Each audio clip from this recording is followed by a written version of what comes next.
Batalion Signum Ukraina merilis rekaman kala mereka sukses menghancurkan sistem peluncur roket Grad 1 milik Rusia yang saat itu dalam kondisi terisi penuh dengan peluru.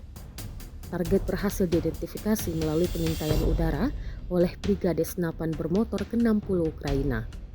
Grad 1 tersebut diketahui sedang dalam posisi menembak saat drone diarahkan menuju sasarannya.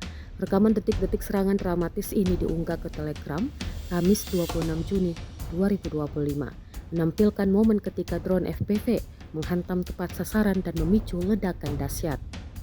Serangan ini menjadi salah satu pukulan signifikan terhadap logistik artileri Rusia di garis depan.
Download Tribun X sekarang, menghadirkan lokal menjadi Indonesia.